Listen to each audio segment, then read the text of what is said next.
सकता। बाबा तुम प्यार के सागर हो।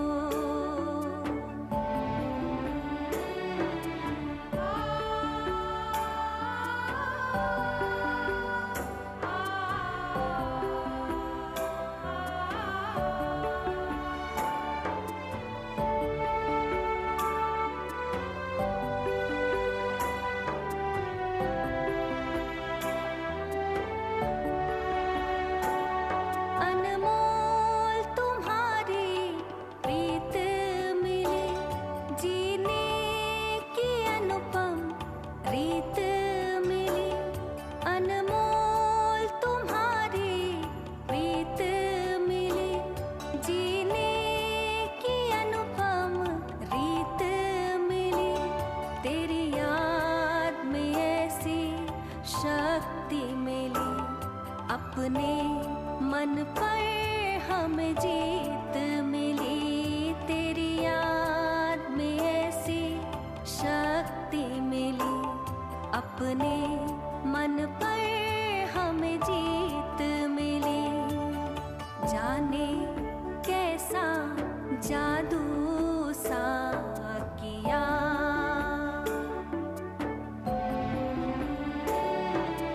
जाने कैसा जादू सा किया।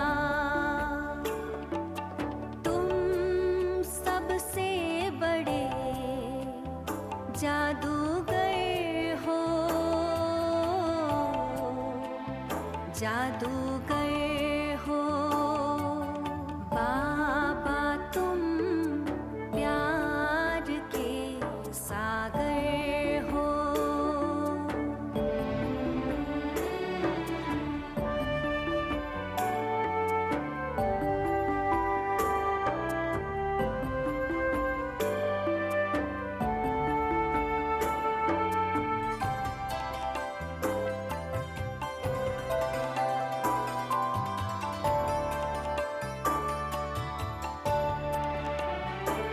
सुनकर हमारे दिल का हाल, हमें अपने दिल में बसा ही लिया। सुनकर हमारे दिल का हाल, हमें अपने दिल में बसा ही लिया। खुद सा हमें बना के हंसी, हमको हंसना सिखा दिया।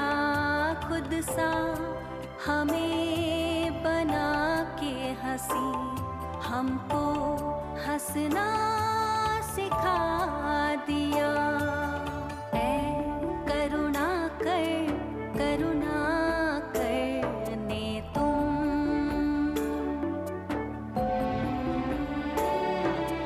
ऐ करुणा कर, करुणा करने तुम। परम धाम से आए हो, आए हो। बाबा तुम प्यार के सागर हो। बाबा तुम प्यार के सागर हो।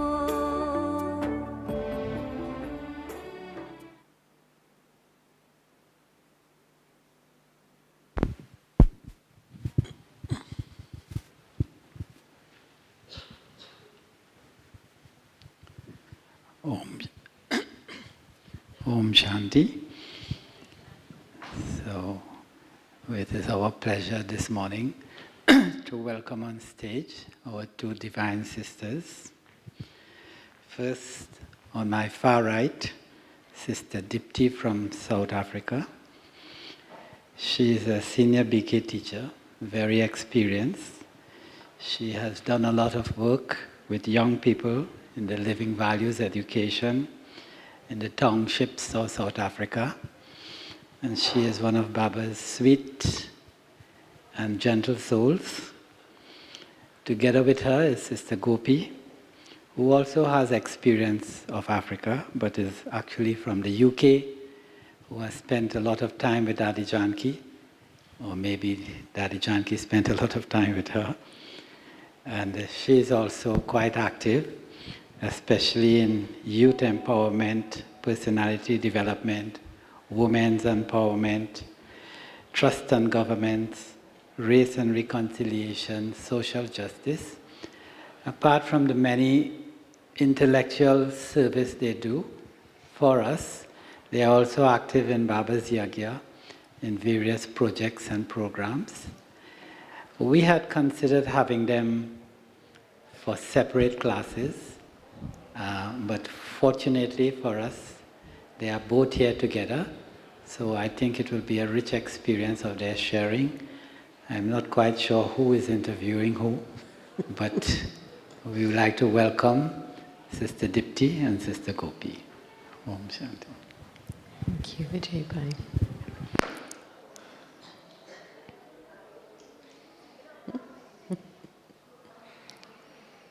Om Shanti. Good morning. So, today's session is something that just developed quite organically.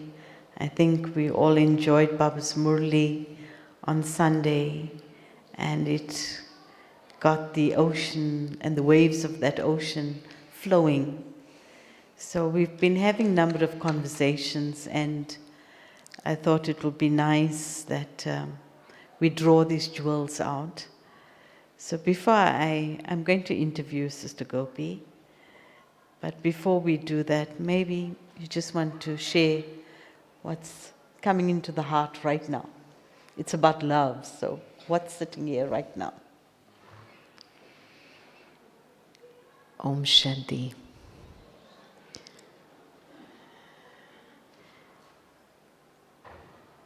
You know, I was feeling how the soul is held in Baba's womb. Because this one relationship, I'd say only relationship, is eternal, unbreakable, immortal, sweet. And there is a very subtle umbilical cord that through which we receive so much nourishment from Baba, whether we're conscious of it or not. You know, here we are, and our egos tend to think we're doing everything. And actually, it's the power of a very pure and true bond that's inspiring something to be done. And you know, there are moments in our lives where we feel inspired, we feel strengthened to do something, we receive sakash, we receive power, we receive strength. And these are moments when the nourishment of the umbilical cord is doing its work. Because no matter what, around the whole cycle, we have been sustained by this bond.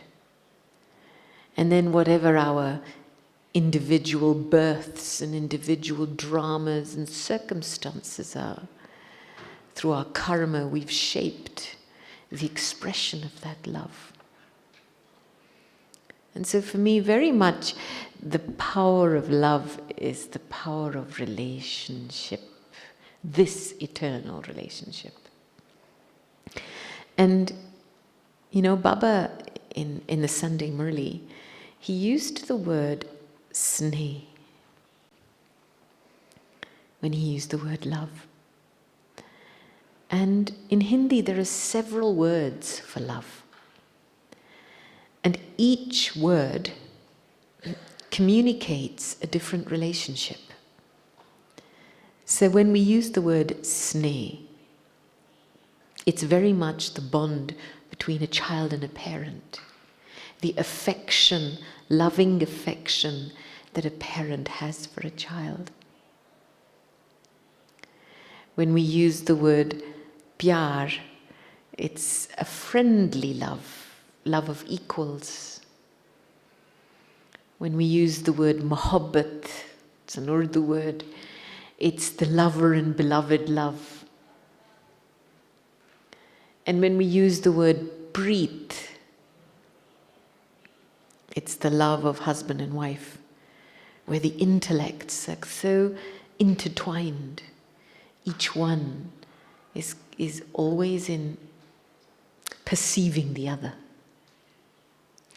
So there's all these different words for love, and there's love in English, which is just love. And somehow love is not a concept. It is the energy of a relationship. And you know, growing up with many of the daddies, they knew how to rest in love. I know we say rest in peace. You literally died, but this is literally just resting with Baba. They knew how to relax into relationship with Baba and receive love.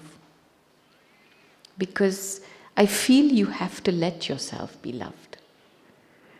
I mean, this is what rebirthing is. It's not an intellectual thing. Well, I now belong to Baba. I didn't before. Well, you've always belonged to Baba. It's an eternal. It is an impulse that has sustained you for eternity. It's just now you've recognized. That's the difference. And in recognition, some things become more conscious and alive, now, present, where you can enjoy its sweetness now. So, you know, that's my feeling. So is that connected to where you're going to now, where Baba said that experience the blessing of love as an awareness? You know, Baba in Sunday's Murli was talking about the blessing of love and to keep that in the awareness. So what does it feel like, or what meaning do you give to the energy of being blessed with love? What's your experience of being blessed with love? You know, maybe people think to be blessed means to receive something from the outside, like a gift from the outside, i.e., in other words, something you don't have. But for me, being blessed is you can't receive something you don't already have. And a lot of feeling blessed is about being seen, being recognized. Being recognized for who you are. And that lies in Baba's Drishti. Because, you know, it's not that, you know, when Baba says, and he gives us all these umpteen titles, but our capacity to feel blessed very much depends on our capacity to realize and recognize ourselves in Baba's Drishti. This is a very subtle thing. I mean, you know, there's a lot of souls, a lot of dynamics where we're still looking for respect. We're still looking for some form of recognition in service, position, honor, name, fame, recognition. There's a deep need, human need for this. And underneath all of that is, I just want to be seen for who I am. And honored. And I feel like when that subtle work happens in Baba's vision, have I recognized myself in Baba's vision? As you're saying that, I'm remembering Dadi once said that you don't know how to take Drishti from Baba. She was talking to a gathering and she said, you don't know how to take Drishti from Baba. are you catching Baba's Drishti? And I think it's a very important aspect of receiving that love, or being seen by God. You know, just what you were talking about. And sometimes souls struggle with taking Drishti. It's the gift of the confluence age. It's the gift of my Brahmin life. And sometimes in yoga, this very vital living moment of feeling Baba's Drishti, souls avoid due to their own maybe lack of self-respect or lack of self-value. So how do I receive that love or that attention? And how do I open myself to Baba's Drishti? What opens that space? Well, you know, I want to kind of flip it. That you are already in Baba's Drishti. That I like to start there. Okay. Now, you know, when I think of a baby, the baby's experience of love from its infancy is through the eyes. And that's how it bonds, right? It knows mum through the eyes. It knows dad through the eyes before it can even say mum and dad. And that bond of just the eyes connecting allows a very deep recognition. So I'm already in Baba's eyes. So how do I accept it? Well, it's a question of recognizing what's the veil. Yeah. You see what I mean? Recognize the veil. I'm already accepted for what I am. I'm already in Baba's eyes. He knows he's my parent. But do I know I'm his child right now? So how do I take off the veil? Well, first is you need to let yourself see the veil. Because sometimes there are drivers underneath, you know, like body conscious influences we've carried. We come to Baba like a lump of coal, and he sees the diamond, right? So there's a lot of stuff there. But there's, at a very deep level, what doesn't allow us to take Drishti, or what I've recognized for myself, very subtle attachments. Often, sometimes in yoga, souls will continuously sleep. You know, they sit in yoga and suddenly out like a light. And I remember many years ago, this was a situation that kept happening with one particular sister. And logically, we would just say, well, go to sleep, right? We said to Daddy, well, doesn't it make sense for her just to go to sleep? And Daddy said two things. No, somebody is remembering her. There's a subtle attachment, something unresolved. So that pull just switches off the soul in that moment. And the second thing Daddy said is that as long as she continues to get up, follow her principles, at one point, in following those principles consistently over a period of time, that veil will lift, that account will finish. So there's something about it. It's not about paralyzing yourself and analyzing this stuff, because you can't wade through every piece of mud and analyze it. But you can let two things happen. You can just let yourself sit with Baba and just let Baba's Drishti work on you, and let yourself become very quiet. So let whatever is happening happen. But Baba's Drishti is like the sun. It continues to shine on the soul. And then the second thing is my own personal discipline. Show up. Show up for the Amrit Vela. Show up for Murali. Be present in the moment. You know, don't let the stuff take over. And it's a little bit like this whole thing that a rolling stone gathers no moss. And so I've always found that keep myself going in small ways, and eventually the pull of the past disengages, because I want to let go. And it's only when I want to let go will that thing let me go. Now, when I'm sitting in front of Baba, the experience is that it's as if Baba's very subtle arms come out through his eyes and they just capture the little soul and they hold the soul. Baba holds you. And in being held, everything else becomes quiet. All the sanskars and memories merge. And how long you can stay there is how long you will remain protected for. But the moment you let your intellect get distracted, somebody's come in the room, suddenly your eyes go. It's very subtle. You come out of that womb.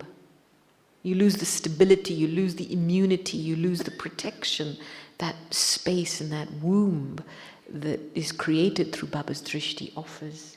You can stay very distant from whatever's happening in your drama or in the drama, just by letting yourself be held in Baba's Drishti.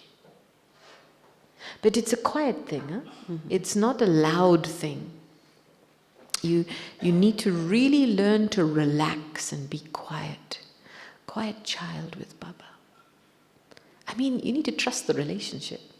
He knows how to take the soul forward. And I think many times when souls are experiencing bondage, that's when the word how comes in. I'm in bondage and I'm feeling surrounded. And how? Well, I'm already free. But there are three energies that I have been very careful not to entertain in my Brahmin life, that makes me feel the bondage more than Baba's love. The first energy is the energy of being victimized, feeling like a victim. Be very careful. A Brahmin soul is a master. You can't feed that frequency at any level. The second one is the energy of rescuing or wanting to be rescued. Sometimes you'll get some souls that have a very loving nature and they're a little bit like mother hen. Oh, come under my wings. I'll put you under my wings and rescue you.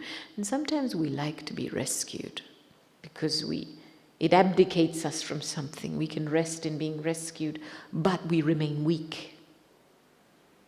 Baba's love doesn't rescue us. No. It salvages us and it helps us become clean and clear again.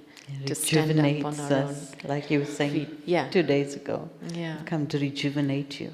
So I've been very careful not to feed this feeling of wanting someone to rescue me, wanting to rescue someone. And the third, let me see, because I was writing this down. Yes, the third is a feeling of longing. Many times in our life, we can feed something called nostalgia, right? And that's a form of sorrow. It's a very subtle form of sorrow. But longing for anything. Yeah, desire is a gross word, we use that word, but for me this word longing of any kind. Even if, for example, I had a powerful experience with Baba 3 years ago, and I'm longing for that same experience again. Well, that moment, that time was different. Now it's different. And so these three things, very, very important to stay away from and not to feed. Because the moment you feed that, you will feel the bondage of your past karma, guaranteed. And so it's extremely important as a Brahmin soul to stay away from thoughts or feelings related to that. And it's not that they won't come. They will come. But when we stay with Baba and we don't allow the foot of the mind to indulge in that feeling, it passes. And you are left with the lightness of love, the cleanliness of love, the coolness of love. Because that's the hallmark of Baba's love. It's very clean, it's very clear, and it's very liberating. And then you're left with this feeling, you know what? It's okay. I'm okay, you're okay, everything's okay. Everything will be okay. I know Baba used the words, your stage feels as though it's guaranteed victory. Yeah, it's a quiet thing. It's not a loud thing of, well, I'm victorious, let's fly the flag. No. It's a very quiet feeling of a deep stability of knowing everything is okay. Whatever I am, however I am, I'm okay. It's nourishing, isn't it? Very nourishing. Very nourishing. As I'm listening to you, my eyes rested on our ancestor souls at the back there. And I'm just looking at the dadis and our dadas. A very lovely feeling. And I know that each one of them had such an amazing expression of love. So different, but powerful. And I know that you've spent time with quite a few of them. So this is like a rapid fire question to you. Dadiji, Daddy Yankee, and our Daddy Gulzarji. You've spent a lot of time with them, and they have expressed facets of love that was so unique and necessary for this whole feeling of this yajna and this family. And what were the special qualities of love that you experienced from them? You know, I want to start with Lachu Daddy. Okay, start with Lachu Daddy. Lachu Daddy used to look after Brahma Baba. Lachu Daddy would prepare food for Brahma Baba. She would prepare his meals. She was like, really lovely soul. But one thing I've noticed, irrespective of the unique speciality that was their expression of what they received from Baba and their uniqueness, what I've noticed in all of them was consistency in their expression. Because when there's real love, there's consistency. And Lachu Daddy, interestingly enough, extremely accurate with everything. One of Lachu Daddy's roles was bhog, preparing a bhog, cutting the bhog in bite-sized tiny pieces. Even for Sakar Baba, when she would make small things, accurate things. Even for Avyak Bap Dada, when you'd see her prepare the bhog, nothing changed. Just because Baba wasn't Sakar, it didn't mean suddenly she lapsed on how she prepared the bhog. And I had the good fortune to travel with her to a few places around India. And we had a lovely friendly relationship. And I remember on one particular trip, she brought out the lunch and dinner box. I mean, it was amazing. Everything had its place, right, in this dinner box. Everything was finely cut. And here we are, we're just going on like an 8-hour train journey, It's not like we're offering bhog to Bap Dada. And she had a knife specially packed and prepared. And then she says, it's fruit time. And so she cut the fruit up for me, And it was just, I thought this level of accuracy and attention to detail is her love. But irrespective of whether she's preparing bhog for Avyak Bap Dada, preparing food for Sakar Baba, or sitting on a train offering me food, it's the same. Same expression. And that's what I've really appreciated about all the daddies, the equanimity of the expression of their love. Now, Daddyji's love, and many here will have been a recipient of that too, I know. Of course, her uniqueness was loving and detached. But one of the hallmarks, because I remember asking Daddy the question, Daddy, why does Baba love you so much? And without blinking an eyelid, she said, because my eyes have never been absorbed in any person or anything. It's always been one Baba and none other. Mm-hmm. You know, she's never let her eyes become trapped in anything. And what do? We go shopping with our eyes. Oh, this is nice, and this is nice, and we get a bit impressed, and we get a bit... And her eyes haven't taken fragrance from anything other than Baba. And that's why we've always experienced such a flood of love from her and deep detachment. And Daddy's speciality is as loving as she was, as detached as she was. And she would say it as it was. And I remember a group of brothers coming to her. And they were quite keen, they were double foreigners, and they were quite keen on doing 8 hours yoga bhakti for a week, every day.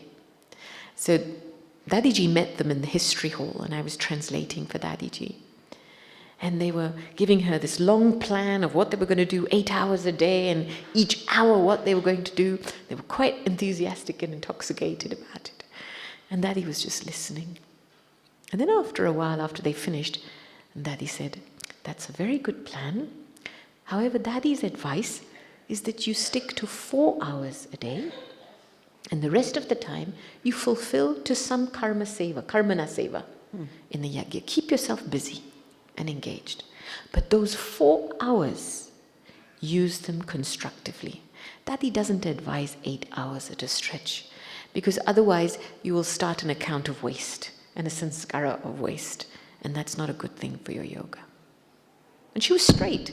You know, she wasn't about to indulge some fantasies. She was being very realistic, recognizing the capacity of the souls in front of her, and yet offering something halfway. She could meet them halfway, you know. Now, Daddy Gulzar,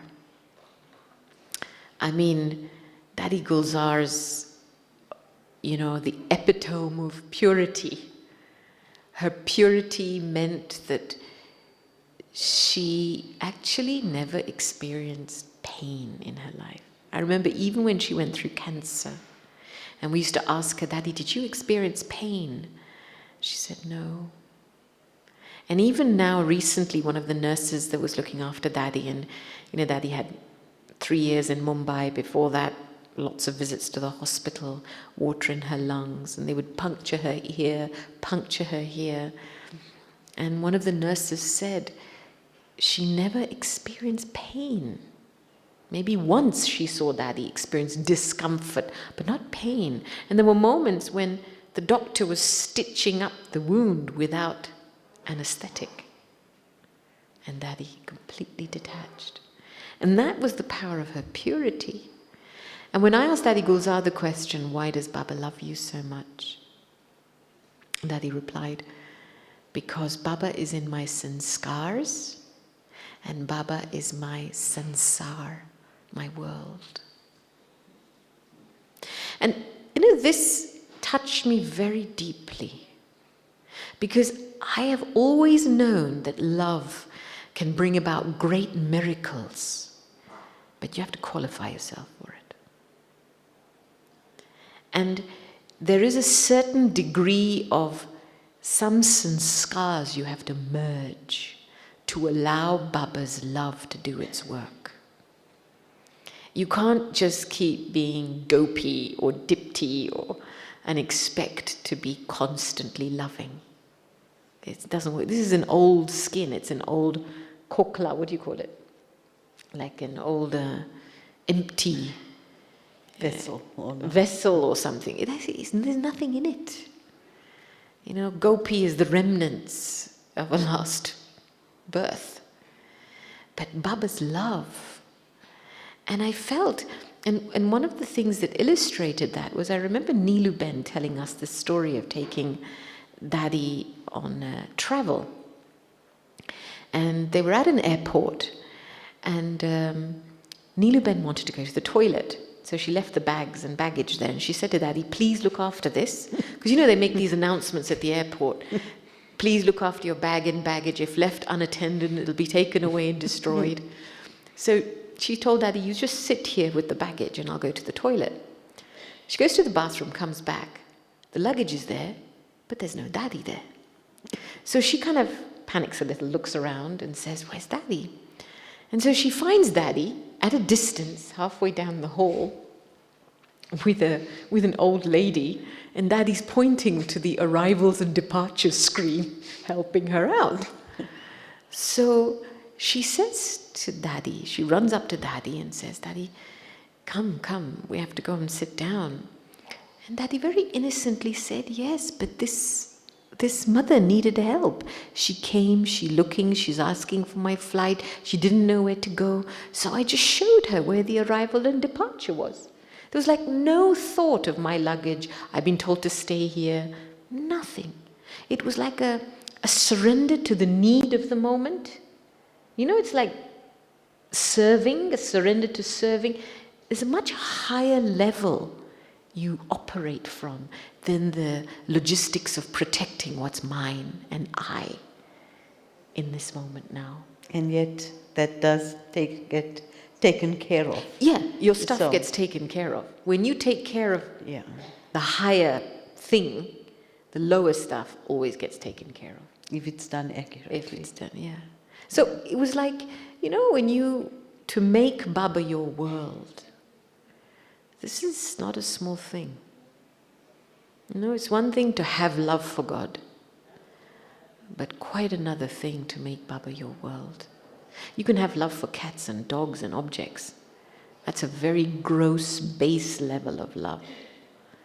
But to become loving in everything means to honor the relationship in every aspect of your life.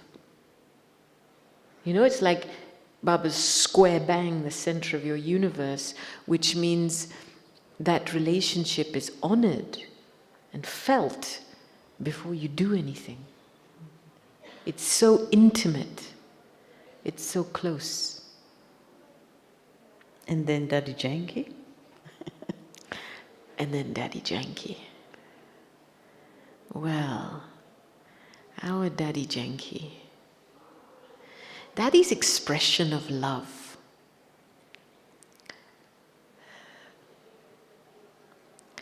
On the one hand, was like an army general. I remember when Daddy Kumarka passed away, and I was in Madhuban with Daddy Yankee, and Ramesh Bhai came to see Daddy a few days after the funeral had happened.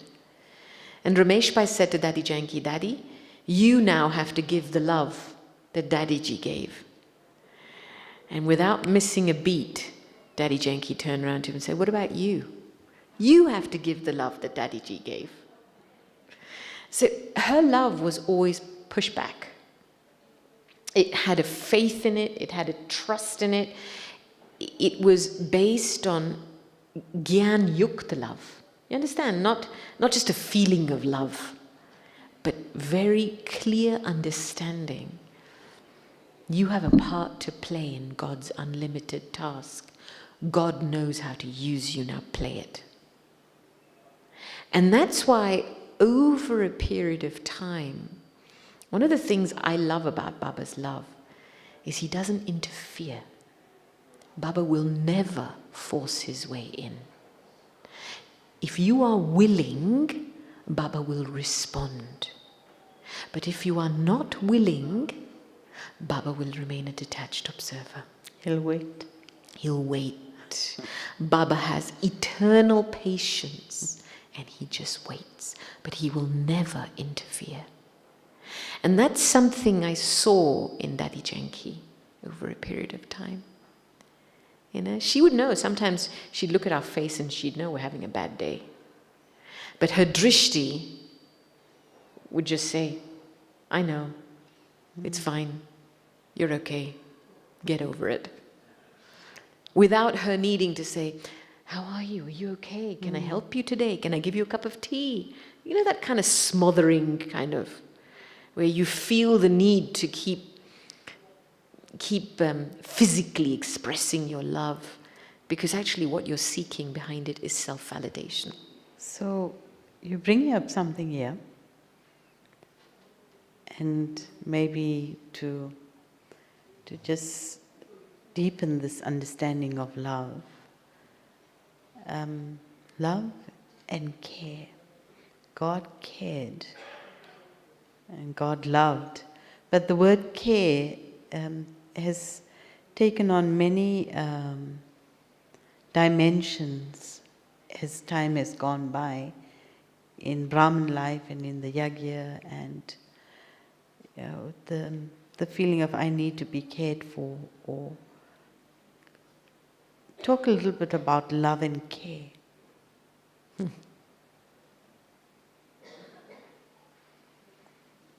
Where are we sitting now? We are sitting in a container of Baba's love and care, right? The facilities that are provided for us, the food, the atmosphere, the environment, the company, the knowledge.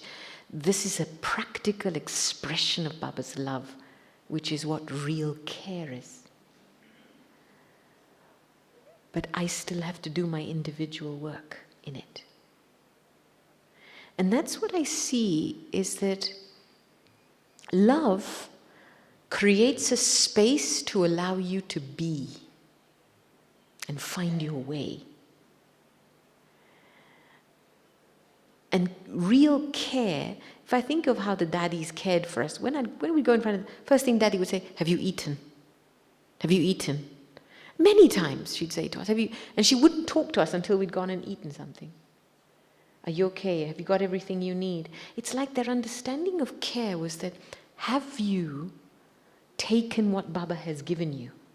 Have you let yourself be cared for by what Baba has given you? Be it Brahma Bhojan, be it some sleep, whatever it is. Okay, once that's happened, then we can talk.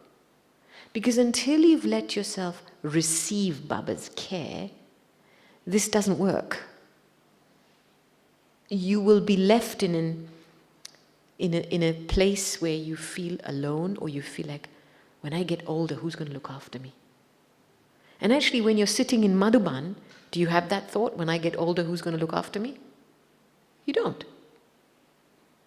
But when you go back to your own places, it doesn't feel, that thought arises. So my point is, when we have set up a system, a practical framework based on Srimad, Baba's love continues to be flushed through the system. And now, and then it's up to each individual and their internal effort as to how much they feel cared for. How much I receive care. Because you know, when you are in a space inside yourself where you feel shame, or you're indulging guilt, or you feel defensive or lonely or whatever, and you still feel you're in bondage, it doesn't matter how much love someone's giving you, you can't take it. Because you have to do the work of liberating yourself from that bondage. And you get my point? Yeah. But then what I sometimes see is when souls are in bondage, they project that bondage on others, and then it's like, let's talk about systems of how we can care for others. And I'm like, whoa, this is when what is not resolved inside gets projected out into a conversation about everybody else. And that's when it's Lokik thinking, because this is what happens in the Lokik world. People inside do not feel loved and cared for, so they create massive conferences on caring and well-being. But here, in Baba's world, I am being cared for. You know, you're bringing up something very important, and it was this morning, I was listening to Moini Didi, and this whole aspect of the accumulation, the avyak signal.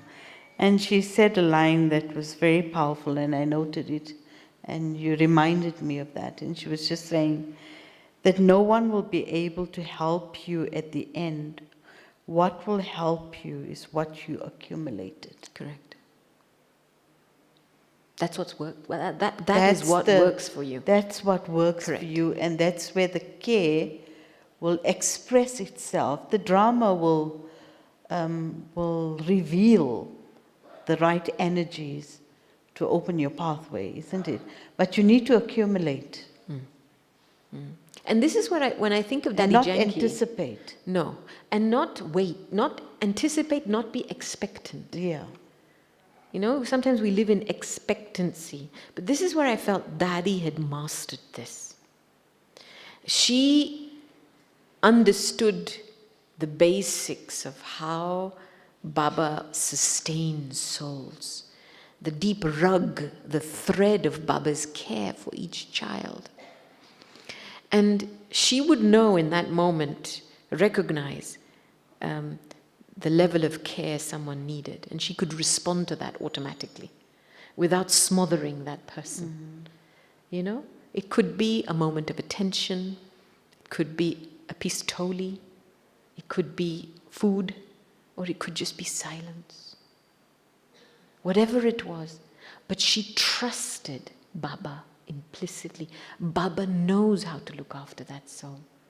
And in that moment, I'm just nimit to reflect back something to that soul. You know, many years ago there were two things. When I asked Daddy Yankee the question, why does Baba love you so much? Daddy responded by saying, well, because Daddy has followed and made practical every one of Baba's directions. There's nothing that she has left unfinished and incomplete. And that's the beauty of love, is fulfilling the responsibility of love, completing what it is that resonates between me and Baba. And then I remember a time when it was, we were running a series of retreats in Oxford. And I had worked with, I think some of you may know him, Brian, on the global executive retreats. It was a series of retreats targeting Fortune 500 CEOs and this whole bridging between spirituality and business. So Daddy was invited, Brian was there. And about halfway through the retreat, one evening, Neville was interviewing Daddy and Brian. And I was translating for Daddy. And Neville started off by saying, Daddy, tell us, you've known Brian for 25 years. Tell us what his speciality is. And Daddy started responding to the question in a roundabout way. So she starts, you know, he's playing his part and you're seeing his specialities and he's sharing with you, you know, his learnings, his truth and that. And after about a minute, Neville stopped her. And Neville said, Daddy, can you please answer the question directly and just say, Brian's speciality is ... And at that point, Daddy just said very simply, why should Daddy do that? He is playing his part. His speciality is visible and clear to all of you. If today Daddy goes that extra mile to point out his speciality, then tomorrow he will have permission to point out Daddy's weakness. And Daddy doesn't want to enter into games of relationship like this. You know, being Gyan Yukt is very deep, where your intellect rests in certain truths. I am a soul, I'm playing my part, and they are a soul, and they're playing their part. There isn't a need for extra noise where you become visible or you make something unnecessarily visible. Yes, there were times when souls would come to Daddy feeling disheartened and there was an extra response of love. That's different.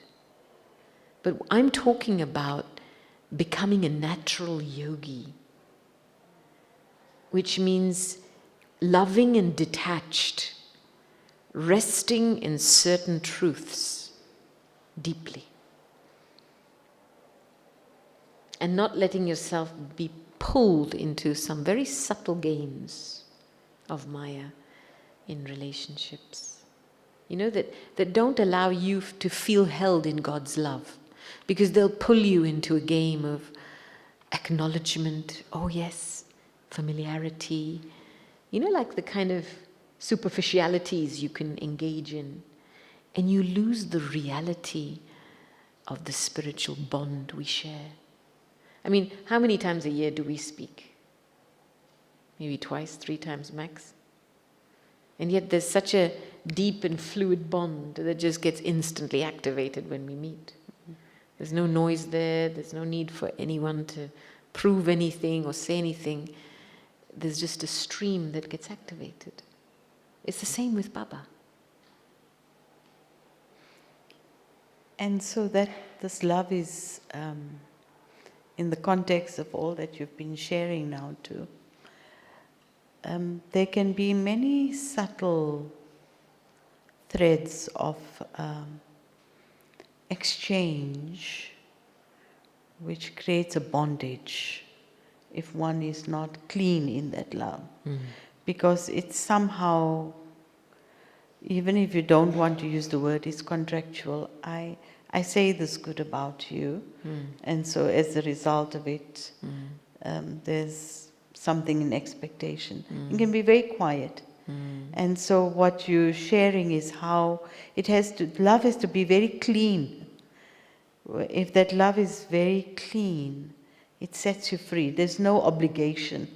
I just find that for me is a very important thing, is when you do it for Baba and you do it purely for Baba, then you are free. But if you are doing it for a human being and you are receiving from a human being, you'll always be obliged to them. Oh, that's where I would change one little preposition. Yeah. I wouldn't say doing it for Baba, I would say doing it with Baba. Yeah. Because Baba. the experience of being with Baba in everything, it makes you a giver, a donor. Yeah. And the experience that you can give your company, you can extend your time, you can extend a hand of cooperation. It's a sense of deep benevolence, you know? And there isn't anticipation or expectancy. This is the protection of Baba's love for us, you know? And that's what liberates us from the games, because you can't feel used if you feel benevolent. Yeah, sure, however much you want, take. You know, and that's a very important space to nurture. The nurturing of feeling held in Baba's love that changes my feelings into those of benevolence. Because then it's like there's no limits when you feel benevolent. There's just a response and a surrender to that moment in the drama, to whatever's needed. You don't have an agenda. Oh, it should be like this, or should be like that, or should be like that. None of that. It's just a very natural response to the need of the moment. And that's where I've experienced that when there's real clean love and you let yourself be held by Baba, then drama becomes your friend. Yeah. Yeah. It's beautiful, eh? Yeah. You create a loving friendship with drama. And, you know, whatever the other noise and detail is, it doesn't affect you because you see the intelligence of a friend. You don't treat a friend like they're a bully or a victim. There's an intelligence there, and you seek the intelligence of your friend. And that's where I feel, you know, Baba's love enables us to make drama our friend. It's very, I'm remembering this line from Baba's Murli, where Baba said, love is easy yoga, and to become absorbed in love is complete knowledge. Yes. Yeah? Yes. and complete knowledge. Unpack this a little bit more. I mean, you've started this thread. I mean, and at a practical level, if you are a fully knowledgeable soul, there is no waste. Forget about negativity. There is no waste. Is wherever there's wastage, love is diluted. It's like, a fully knowledgeable soul is naturally on purpose. It's like they have a broad, far-reaching intellect where nothing is done without significance. Everything has a value and a meaning to it. It's like an understanding. They understand their place in any moment in time. And so what they bring is value to everything. So whatever they touch flourishes. But when you're having waste thoughts inside, you're having waste thoughts, you're insecure inside, you're feeling weak, and then you use service as an excuse to prop yourself up. It's a bit like, we have this expression in Hindi, abhiman, seva ka naam lekar ke apna kaam karta hai. This is when ego uses the name of service to get its job done. And I've felt it's so important that first, that little moment with Baba, where you just relax into that relationship. Because the moment you relax into that relationship, who am I? Who do I belong to? Where do I come from? It's like you've reset the compass. And then all your resources work for you. Your wisdom works for you in that moment. Your knowledge works for you in that moment. Your powers work for you. Whatever you've accumulated works for you. But if you miss that piece of resting, taking a few moments to just relax and rebond with Baba, then your ego will use you. And that's when you enter into all kind of subtle dynamics and games and get influenced and find yourself going round a side road to get to your destination. So as you're describing that, Baba had said to be merged in love. Baba said, don't just take a dip and come out. Yeah? Yeah? Say something more. Don't just take a dip and come out. Well, I guess it might be different for everyone. Sometimes there are those who like to go to the shores of the ocean and just sit on the sand and watch the ocean. And then there are those that want to go and just put their feet in the ocean. And then there are those that want to go swimming in the ocean. So which one are you? But I do want to say, you do have to build a capacity to keep swimming in the ocean. Baba's love is not a general love. It's a very, very pure love. And internally, just as a swimmer has to build strength to stay in the waves of a big ocean, you need strength, not just skill, you need strength, which means you need to have practiced over a period of time. Our practices of subtle purity, our dharnas, consistency in our Brahmin life builds the capacity to stay swimming in Baba's love. And especially the capacity of the divine intellect. I feel too often, sometimes, people throw their intellects in the garbage bin. And I'm like, don't do this to your intellect. It's such a precious gift you've been given by Baba, and you're wasting it on some remnant of the past, or wasting it on someone's weakness, or wasting it on some feeling of insecurity. And so the capacity to make the intellect into a golden-aged vessel, which means concentration. Who am I? Who do I belong to? Where do I come from? Nothing else matters.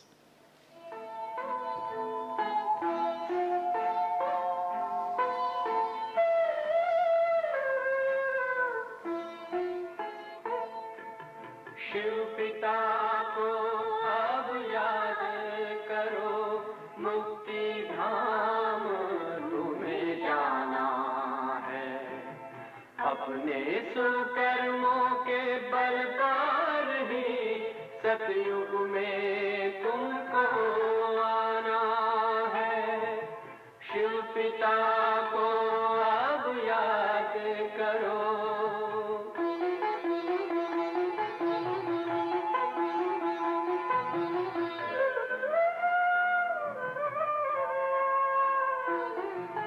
ये संगम का स्वर्णिम युग है, शिव पिता फिर से आया है।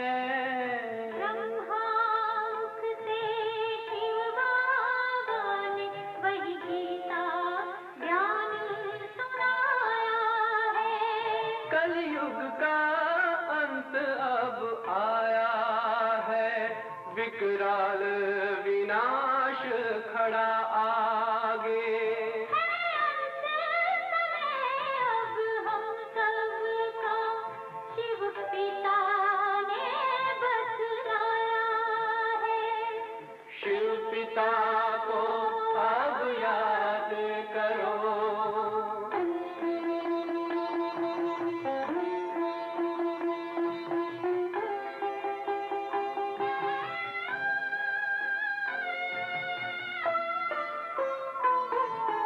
पांडव शिव शक्ति सेना की रणभेरी अब फिर बजती है।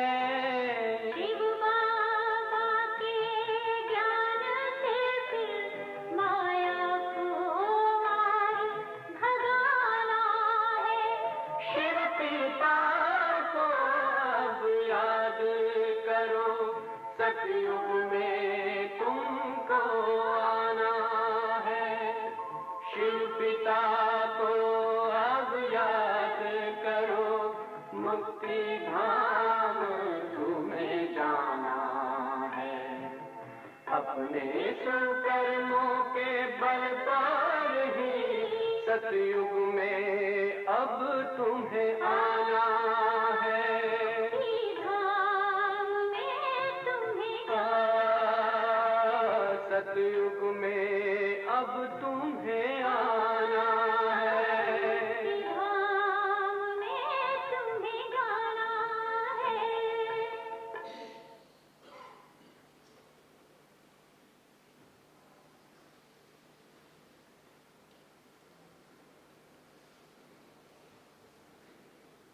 Did you feel Baba's drishti of love?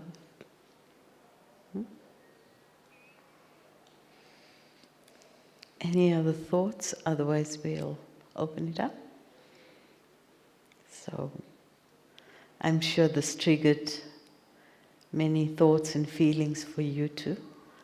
And just as we had this heart-to-heart conversation, we love your contribution to this conversation too. Anything that has come up for you, surfaced, anything you want clarified.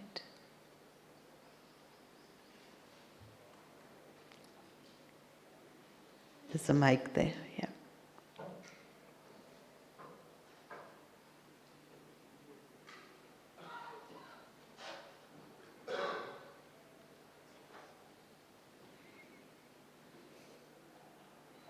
They're deep in the ocean.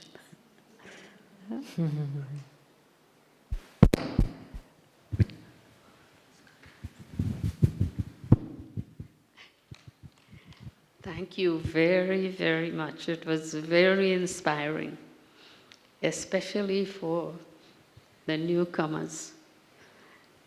And some things I have learned. I did not know that issue. No, Lachu Daddy. She was so precise in cutting those vegetables for you. I didn't know that she was so consistent with her practice. So thank you very much, you too. Thank you. Thank you.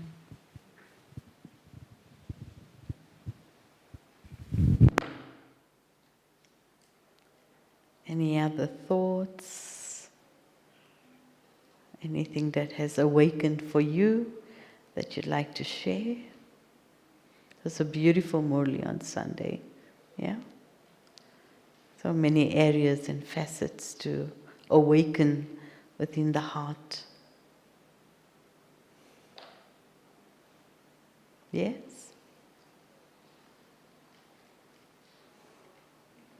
There's one. You can come forward, sister. Okay, brother.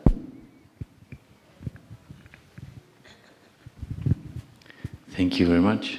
No, it's just a little question about experiencing Baba. I had experience it yesterday, and it's my first time here in Malwan, and I've been so touched and so held. I had that image very clearly in my mind and in my heart by being held by Baba. Yesterday I had this experience that I couldn't stop thinking about service, ideas or how to show, and I wanted, okay, Baba, please stop, make me stop and take me up and stop thinking, but I couldn't. So what do I do when those thoughts, I think they are elevated or pure? I don't know if they are wasteful or not, but... No, good question, actually. I remember many years ago I had the same predicament. I would sit in yoga and wonderful thoughts of service would come. And then I had a feeling, maybe something's not right. So I actually wrote a letter to Daddy Gulzar to ask her. I said, Daddy, I'm having all these thoughts of service. I sit in yoga. They're not wasteful. I mean, they're creative thoughts. Let's just put it like that.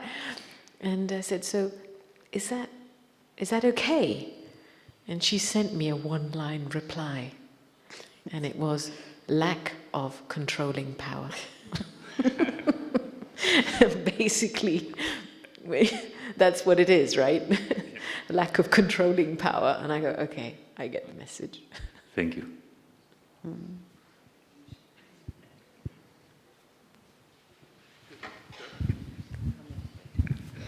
Greetings, Om Shanti, sweet sisters. I've just been immersed in work where I think they substitute rights for love. And so for people with disabilities and people who are forgotten in society, by society, they're creating programs of care and support. And so when you talked about love and care, I felt like, are there places where we rob souls of Baba's love? Do we actually create places in society where we deny Baba's love just to be there with them? So I'd like some thoughts on how the rights agenda, how we bring back love into that rather than it's your right to have this.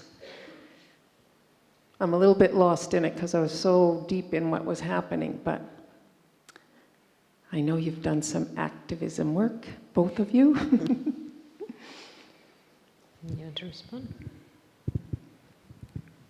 I think it's a very valuable question, and I suppose one of the things that happens is, especially in areas where we want to socially care, we start doing. And so this doing energy somehow validates our care. And I've had the opportunity to work in vulnerable situations, and I just found that the atmosphere that we create becomes a gift for them.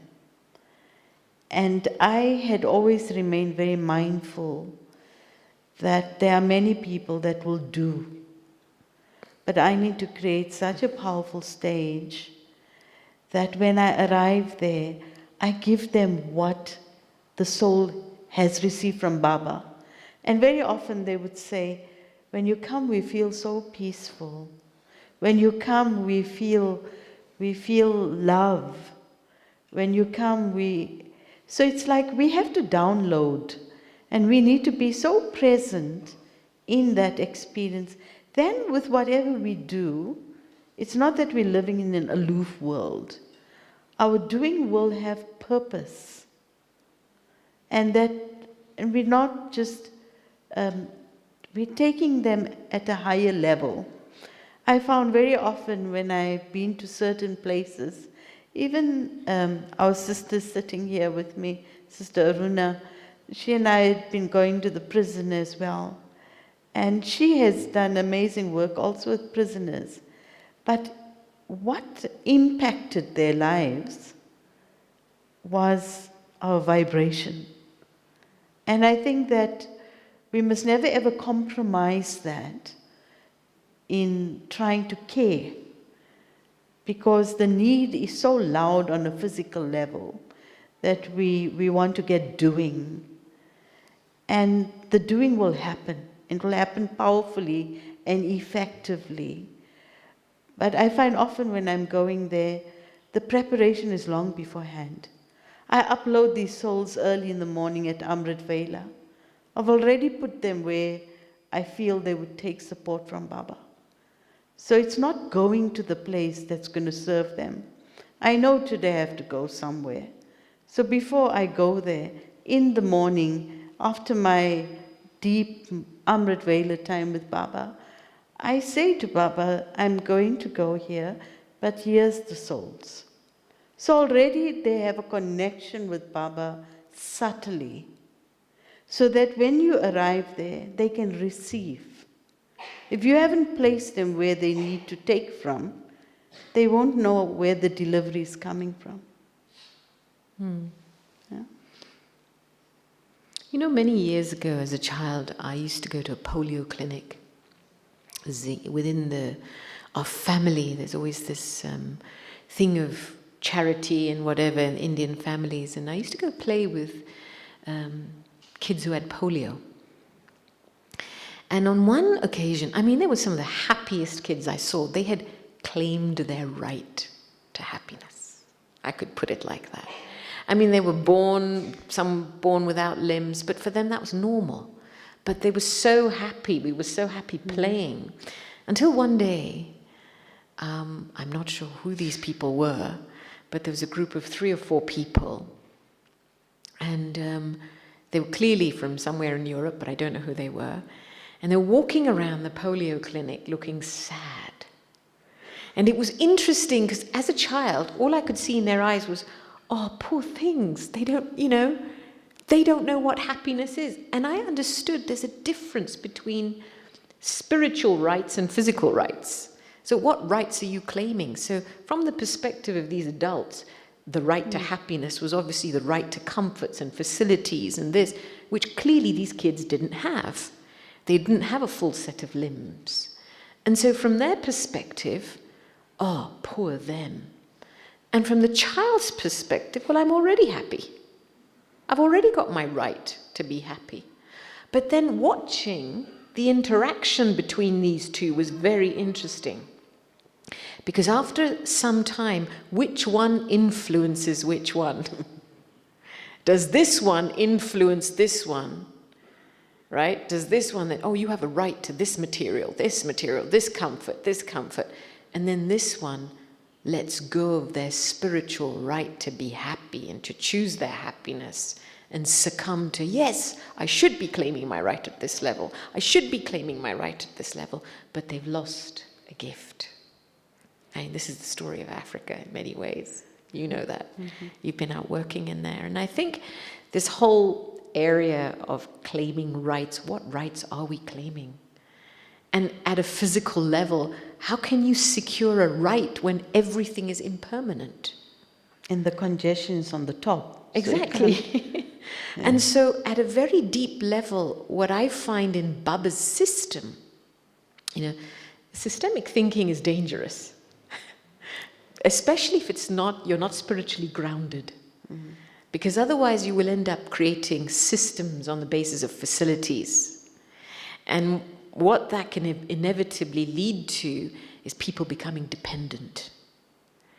Now, when systems are based on Gyan and yoga, and when I think of Baba's container, It's based on principles of purity. You are invited because this carries a principle to sustain your purity if you choose. But within this framework, you are walking in as a conscious being with a choice, and you are choosing how much happiness you want to claim and how peaceful you want to become. And that, when that is empowered and that is nourished, then it's not about the system is just a secondary support to that. And that's why I feel, a spiritual education where individuals develop a spiritual awareness of their spiritual rights is so important. Because the game at the base level is always going to change. How much are you going to fight for those physical human rights? Because they're always changing. So I don't know if that goes any way to answering your question, but, some way there. Okay. Thank you. Well, thank you very much, sisters, for sharing those lovely stories about the daddies, for taking us a little deeper into this so important, very important topic of love. So we give them a wave of thank you for that. I have one or two announcements, but I wanted to put you on the spot, Sister Gopi. Sister Gopi is partly responsible for our health, the Double Foreigners group, and I was wondering whether you wanted to give us a little idea of what is expected of us when we come to Madhuban, especially in the face of COVID. Personal health is a personal issue. But against the backdrop of changing times, I think it's so important for individuals to become honest with their bodies and the needs of their body, and to make that articulate. Madhuban can provide for your needs, but you do have to communicate. That's one thing. Second, I would say that if you are feeling unwell, you do have a fever, take that time to rest. Don't necessarily feel the need to be in the gathering. Things are now available on your phone and iPad. Take that time to rest and to just look after the body and your needs. And thirdly, and I was saying this to somebody, when you come to Madhuban, come with your little medical kit. I'm talking about basic things like probiotics, maybe Imodium to stop diarrhea, because so much stuff at an emotional level starts to shift through your physical body when you come to Madhuban. Stuff that you've held in the year suddenly gets settled here. We had a sister from Iran who ended up with such severe diarrhea, she ended up in hospital, and then 5 days, settling of a karmic account, came back to her room, and it was like nothing had happened. So things are happening. It's wise not to, if you're coughing away, not to sit next to too many people, to make sure that your germs stay within your own aura, however way you want to do it. I think it's wise to become honest with your prakriti, your matter, and to be able to give yourself what you need and be sensible with your body, because this body is precious. It's the vehicle for earning an income, and as long as there's breath and there's life, there's Baba's remembrance. And Madhuban, the health and hygiene in Madhuban, I was telling the NCs, it's like dealing with a multi-armed octopus, a whole culture shift, an education shift. I loved it that Baba was talking about cleanliness this morning. But it is an awareness that's growing in India and in Madhuban. And, it's, at the end of the day, my personal hygiene is my responsibility.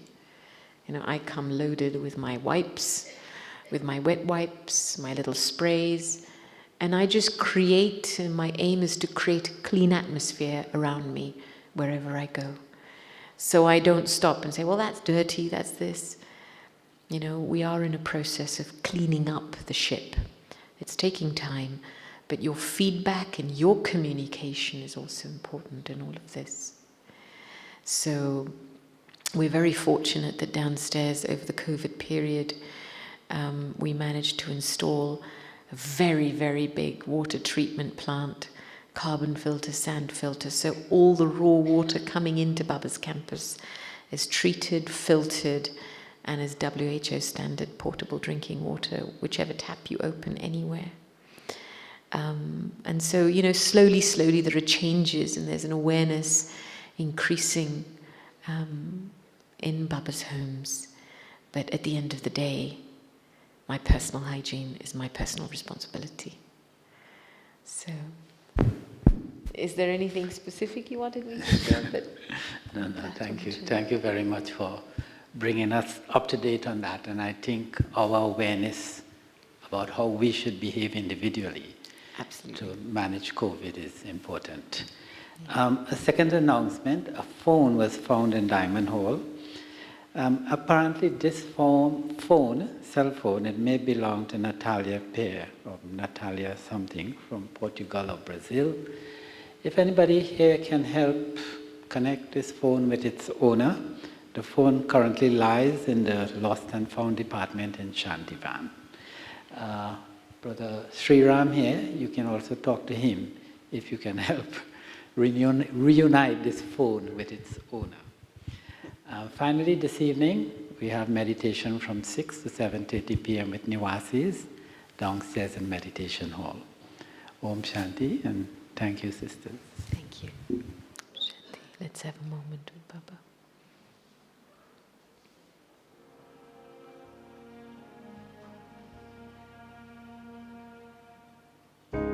I feel it now. It's all around me. A silent voice I can't deny.